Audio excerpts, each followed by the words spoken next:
السلام عليكم ورحمة الله وبركاته. الحمد لله رب العالمين، صلى الله وسلم وبارك على نبينا محمد وعلى آله وصحبه أجمعين. أشهد أن لا إله إلا الله وحده لا شريك له، وأشهد أن محمدا عبد الله ورسوله صلى الله عليه وسلم. أما بعد, en cette soirée du 26 du mois Rabi' al-Awwal de l'an 1437 de l'hégire du prophète Mohammed sallallahu alayhi wa sallam, nous entrons dans le 13e cours des leçons importantes pour toute la communauté de l'aimable cheikh Abdul Aziz ibn Baz alayhi rahmatullah. Nous avons terminé la 2e leçon et nous entrons ce soir dans la 3e. Le cheikh ibn Baz rahimahullah ta'ala nous dit: الدرس الثالث أركان الإيمان. أركان الإيمان وهي 6: أن تؤمن بالله وملائكته وكتبه ورسله وباليوم الآخر، وتؤمن بالقدر خيره وشره من الله تعالى. Ce qui veut dire, les piliers de la foi, ils sont au nombre de 6: croire en Allah, en ses anges, en ses livres, en ses messagers, au jour dernier, et croire au destin, qu'il soit favorable ou défavorable, qui vient d'Allah subhanahu wa ta'ala. C'est donc dans cette 3e leçon que le cheikh Ibn Baz rahimahullah nous rappelle l'importance des fondements de la foi que l'on appelle Arkanul Iman, les piliers de la foi. La foi est la chose recherchée la plus noble. C'est un des meilleurs dons d'Allah subhanahu wa ta'ala. C'est le but du croyant dans la vie d'ici-bas. C'est par la foi que le croyant se verra vivre une bonne vie dans ce bas monde, et le jour de la résurrection, il récoltera le succès.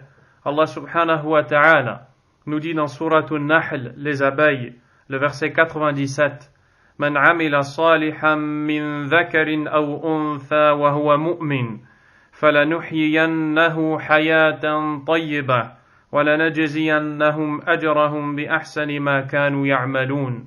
Selon le sens, quiconque homme ou femme fait une bonne œuvre tout en étant croyant, nous lui ferons vivre une bonne vie et nous les récompenserons certes en fonction des meilleurs de leurs actions. La foi a des fruits bénis dans la vie du serviteur qui sont indénombrables. En réalité, tout bien dont le serviteur d'Allah tabaraka wa ta'ala jouit ou jouira dans ce bas monde et dans l'au-delà est le fruit de la foi en Allah subhanahu wa ta'ala. Et tout mal duquel le serviteur est épargné, ce n'est que par la cause de la foi en Allah subhanahu wa ta'ala. La foi est donc un don qui émane d'Allah, par lequel il favorise qui il veut de ses serviteurs. D'ailleurs, Allah subhanahu wa ta'ala dit dans Surat Al-Hujurat, les appartements, les versets 7 et 8: وَلَكِنَّ اللَّهَ حَبَّبَ إِلَيْكُمُ الْإِيمَانَ وَزَيَّنَهُ فِي قُلُوبِكُمْ وَكَرَّهَ إِلَيْكُمُ الْكُفْرَ وَالْفُسُوقَ وَالْعِصْيَانَ أُولَئِكَ هُمُ الرَّاشِدُونَ فَضْلًا مِنَ اللَّهِ وَنِعْمَةً وَاللَّهُ عَلِيمٌ حَكِيمٌ. Selon le sens, mais Allah vous a fait aimer la foi et l'a embellie dans vos cœurs, et vous a fait détester la mécréance, la perversité et la désobéissance. Ceux-là sont les bien dirigés. Ainsi, Allah subhanahu wa ta'ala nous enseigne très clairement dans ce verset que la foi est un don qu'il nous a offert subhanahu wa ta'ala. Allah tabaraka wa ta'ala nous dit également dans la même sourate, le verset 17: يَمُنُّونَ عَلَيْكَ أَنْ أَسْلَمُوا قُلْ لَا تَمُنُّوا عَلَيَّ إِسْلَامَكُمْ بَلِ اللَّهُ يَمُنُّ عَلَيْكُمْ أَنْ هَدَاكُمْ لِلْإِيمَانِ إِن كُنتُمْ صَادِقِينَ. Selon les sens rapprochés, ils te rappellent leur conversion à l'islam comme si c'était une faveur de leur part. Dis: ne me rappelez pas votre conversion à l'islam comme une faveur, c'est tout au contraire, une faveur dont Allah vous a comblé en vous guidant vers la foi, si toutefois vous êtes véridique. Allah subhanahu wa ta'ala également nous dit dans Surat An-Nur, la lumière, le verset 21, وَلَوْلَا فَضْلُ اللَّهِ عَلَيْكُمْ وَرَحْمَتُهُ مَا زَكَى مِنْكُمْ مِنْ أَحَدٍ أَبَدًا وَلَكِنَّ اللَّهَ يُزَكِّي مَنْ يَشَاءُ. Selon le sens rapproché, et n'eût été la grâce d'Allah sur vous et sa miséricorde, aucun d'entre vous n'aurait jamais été pur, mais c'est Allah qui purifie qui il veut. Subhanahu wa ta'ala. La foi dont nous parlons a des fondations, des bases sans lesquelles elle ne pourrait exister. La foi est d'ailleurs à l'image d'un édifice qui a ses fondations, à l'image d'un arbre. D'ailleurs, Allah subhanahu wa ta'ala nous dit dans la sourate Ibrahim, le verset 24 et le verset suivant, أَلَمْ تَرَ كَيْفَ ضَرَبَ اللَّهُ مَثَلًا كَلِمَةً طَيِّبَةً كَشَجَرَةٍ طَيِّبَةٍ أَصْلُهَا ثَابِتٌ وَفَرْعُهَا فِي السَّمَاءِ تُؤْتِي أُكُلَهَا كُلَّ حِينٍ بِإِذْنِ رَبِّهَا وَيَضْرِبُ اللَّهُ الْأَمْثَالَ لِلنَّاسِ لَعَلَّهُمْ يَتَذَكَّرُونَ. Allah nous dit selon le sens rapproché, n'as-tu pas vu comment Allah propose en parabole une bonne parole pareille à un bel arbre dont la racine est ferme et la ramure s'élançant dans le ciel. Il donne à tout instant ses fruits par la grâce de son Seigneur. Allah propose des paraboles à l'attention des gens afin qu'ils s'exhortent, afin qu'ils se rappellent. C'est une parabole, un exemple démontré par Allah tabaraka wa ta'ala. Il nous a appelés à le méditer. Et à travers celui-ci, Allah nous enseigne que la foi a des bases et des branches. Et il découlera de la foi nombreux fruits, ou pousseront nombreux fruits, et découleront beaucoup d'intérêts que vont gagner les gens qui seront parés de la foi dont nous parlons. L'arbre ne pourra tenir que s'il a ses racines enracinées sous le sol. Asluha thabit. Asluha thabit. La racine est ferme.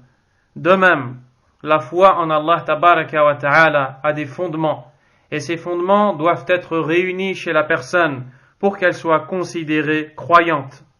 Car sans la foi et sans les fondements de la foi, aucune personne ne pourrait être croyante, acceptée par Allah.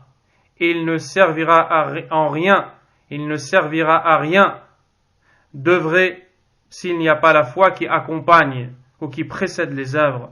Allah subhanahu wa ta'ala nous dit dans Suratul Ma'idah, dans le verset 5, وَمَنْ يَكْفُرْ بِالْإِيمَانِ فَقَدْ حَبِطَ عَمَلُهُ وَهُوَ فِي الْآخِرَةِ مِنَ الْخَاسِرِينَ. Selon le sens rapproché. Et quiconque mécroit en la foi, quiconque abandonne la foi, ses œuvres deviendront nulles, et dans l'au-delà, il sera du nombre des perdants. Ainsi, les bonnes actions par lesquelles on recherche la proximité avec Allah tabaraka wa ta'ala ne sont acceptées que si elles sont précédées d'une croyance authentique, d'une foi ferme, stable et enracinée. Cette foi dont nous parlons a des bases, et elle n'est acceptée que si ces bases sont présentes. Allah subhanahu wa ta'ala dit dans Suratul Isra, dans le verset 19, وَمَنْ أَرَادَ الْآخِرَةَ وَسَعَى لَهَا سَعْيَهَا وَهُوَ مُؤْمِنٌ فَأُولَٰئِكَ كَانَ سَعْيُهُمْ مَشْكُورًا. Et ceux qui recherchent l'au-delà et fournissent les efforts qui y mènent, tout en étant croyants, alors l'effort de ceux-là sera reconnu, c'est-à-dire par Allah subhanahu wa ta'ala. Et dans le verset que vous venez d'entendre également, dans le sens rapproché, quiconque homme ou femme fait une bonne action, quelle est la condition? Tout en étant croyant. Le livre d'Allah tabaraka wa ta'ala et la sunna du prophète Muhammad sallallahu alayhi wa sallam contient de nombreux textes qui viennent appuyer l'existence et même l'obligation de réunir les 6 piliers de la foi. Et vous avez déjà entendu que le pilier est ce qui sert à maintenir la fondation. Ces 6 piliers sont la foi en Allah, en ses anges, en ses livres, en ses messagers, au jour dernier, et la foi au destin, que celui-ci soit favorable ou défavorable pour la personne. Sachez aux musulmans que les piliers de la foi dont nous sommes en train de parler font l'objet de l'unanimité des prophètes dans leur prêche. Tous les messagers, tous les prophètes, depuis le premier d'entre eux jusqu'au dernier, ont invité les gens de leur peuple à mettre en pratique, à adhérer à ces piliers de la foi et leur sens. Le prophète sallallahu alayhi wa sallam nous dit dans le récit relaté par l'imam al-Bukhari Muslim, selon Abu Huraira, قال عليه الصلاة والسلام الأنبياء إخوة لعلات أمهاتهم شتى ودينهم واحد, ce qui veut dire les prophètes sont les frères ayant tous le même père. Par contre, leurs mères sont différentes et leur religion est unique. Ce que l'on entend par ce hadith, c'est que les prophètes sont à l'image de ces frères qui sont nombreux et qui viennent tous du même père. Par contre, chacun de ces frères a une mère différente. On entend par là que la base de la religion de tous les prophètes est comme un seul et même père, le monothéisme, la foi, avec ses piliers, ses fondations. Par contre, leurs mères sont différentes, c'est-à-dire leurs prescriptions, les façons d'adorer, les règles, le licite et l'illicite, varient d'un prophète à un autre. Et c'est donc une question qui n'a jamais été abrogée. La foi, les piliers de la foi, sont des questions qui n'acceptent pas l'abrogation et qui n'ont jamais été abrogées, ni par un prophète, ni par plusieurs. La foi de tous les prophètes est identique. Allah tabaraka wa ta'ala nous dit dans Suratul Ma'idah, le verset 48, لِكُلٍّ جَعَلْنَا مِنْكُمْ شِرْعَةً وَمِنْهَاجًا. À chacun de vous, nous avons assigné une législation et un plan à suivre. La croyance, elle est identique. Chacun a un plan à suivre, des règles, le licite, l'illicite, qui est différent d'un prophète à un autre, pour des causes qu'Allah seul connaît par sa sagesse infime, subhanahu wa ta'ala. Par contre, la base de la religion est identique chez les mêmes prophètes. Ainsi, celui qui lit le Coran pour méditer ce qu'Allah tabaraka wa ta'ala nous raconte comme histoire des prophètes, de leurs prêches et des fondements de leurs prêches, verra sans le moindre doute que tous les prophètes d'Allah subhanahu wa ta'ala ont appelé à cette foi dont nous sommes en train de parler. Les piliers de la foi ont un lien fort. Aucun ne peut se détacher des autres.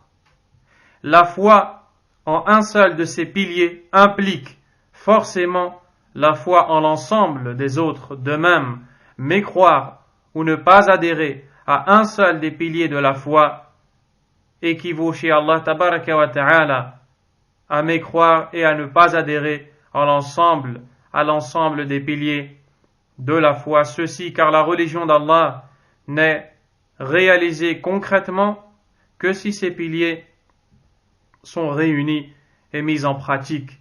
Celui qui mécroit à un pilier de la foi, sa foi est caduque, ses œuvres sont vaines.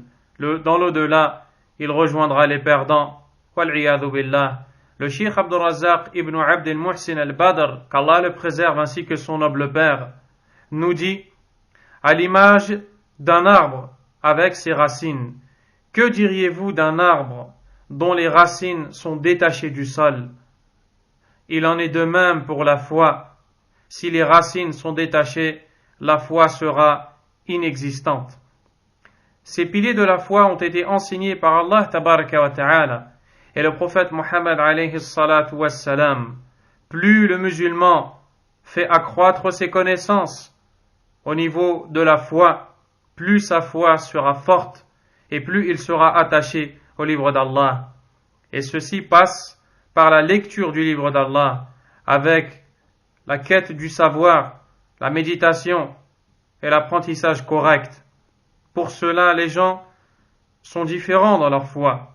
Plus la personne a de la science qu'elle met en pratique, plus sa foi est forte.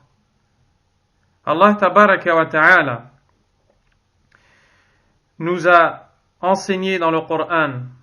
Il nous dit dans Surah At-Tawbah, dans le verset 124 et le verset suivant: وَإِذَا مَا أُنزِلَتْ سُورَةٌ فَمِنْهُمْ مَنْ يَقُولُ أَيُّكُمْ زَادَتْهُ هَذِهِ إِيمَانًا فَأَمَّا الَّذِينَ آمَنُوا فَزَادَتْهُمْ إِيمَانًا وَهُمْ يَسْتَبْشِرُونَ وَأَمَّا الَّذِينَ فِي قُلُوبِهِمْ مَرَضٌ فَزَادَتْهُمْ رِجْسًا إِلَى رِجْسِهِمْ وَمَاتُوا وَهُمْ كَافِرُونَ.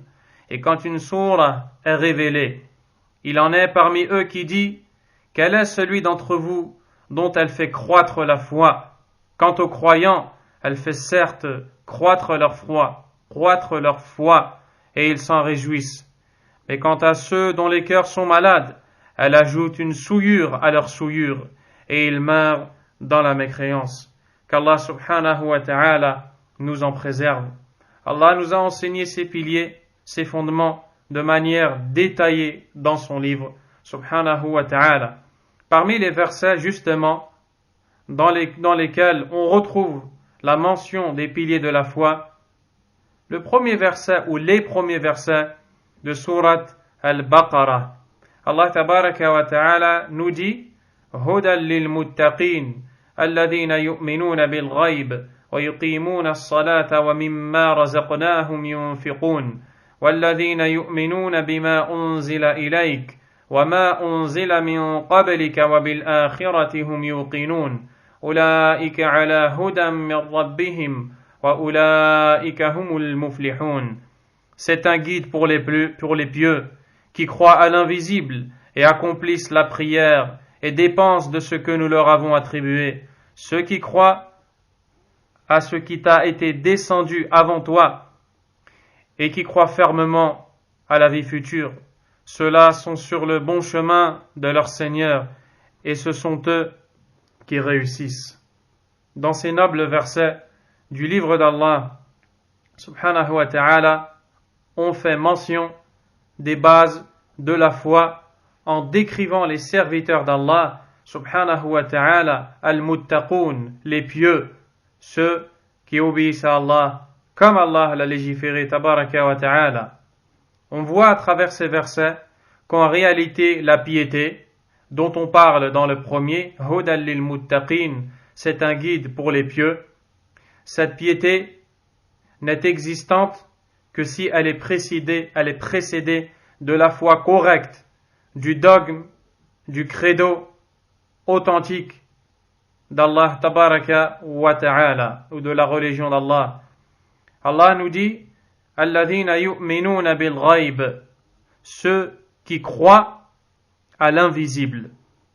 Ceux qui croient à l'invisible.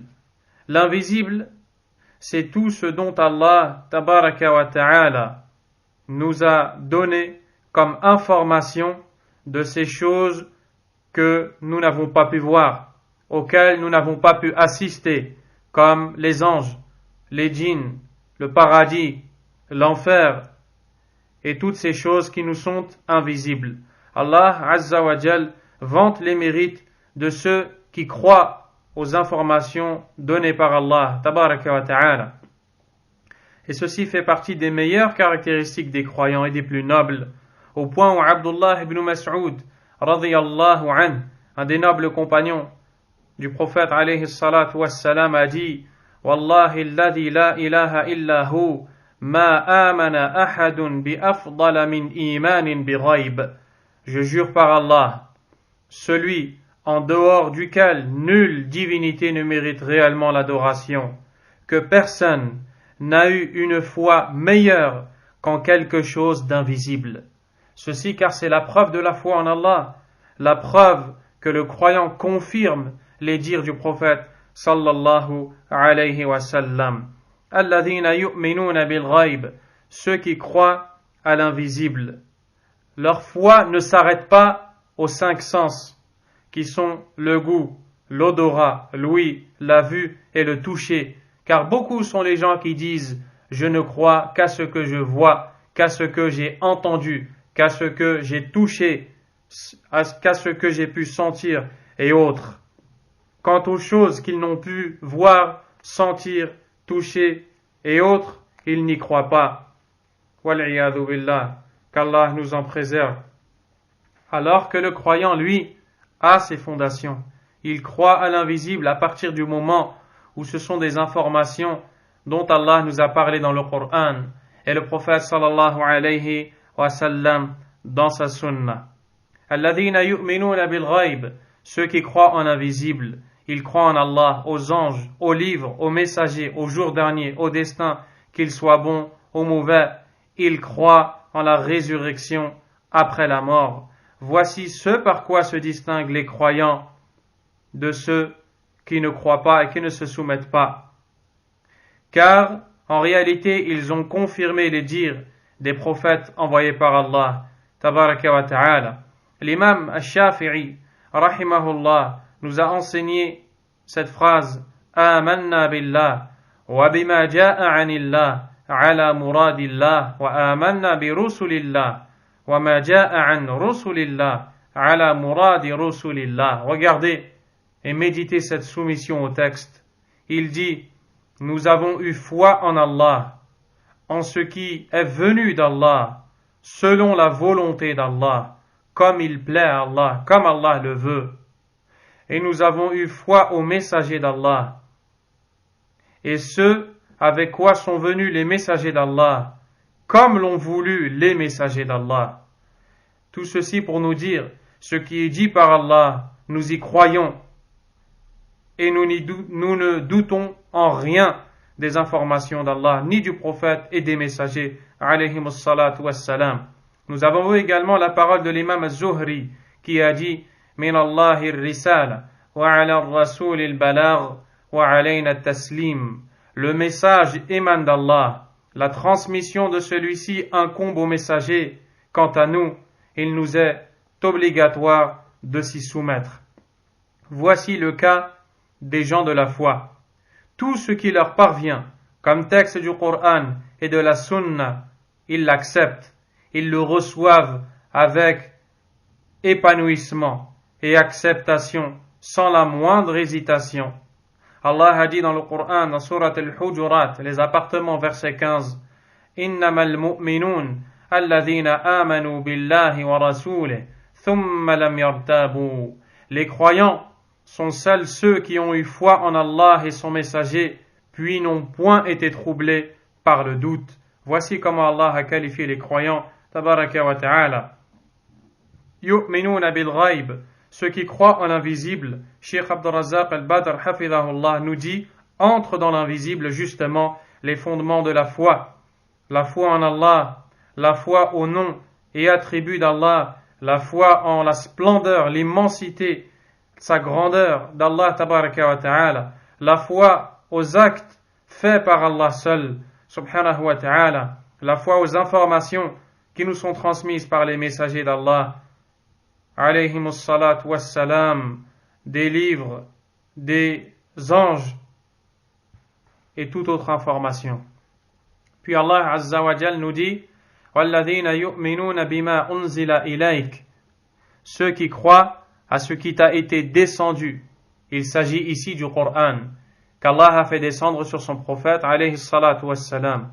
وَمَا أُنزِلَ مِن قَبْلِكَ, ceux qui croient à ce qui t'a été descendu et ce qui a été descendu avant toi, parmi les livres révélés par Allah, avec lesquels sont venus les messagers d'Allah subhanahu wa ta'ala, وَبِالْآخِرَةِ هُمْ يُقِنُونَ, et qui sont croyants en l'au-delà. Voici également un autre pilier de la foi, qui est la foi au jour dernier. Suratu al-Baqarah a été entamée par les versets où on fait mention des piliers de la foi. Puis à la fin, elle termine par les versets qui font encore une fois mention des piliers de la foi, comme nous le verrons, insha'Allah ta'ala, نسأل الله أن يوفقنا لما يحبه ويرضاه.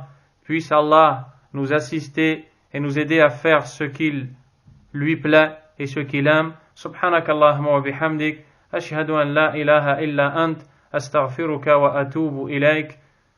وصلى الله وسلم وبارك على نبينا محمد وعلى آله وأصحابه أجمعين.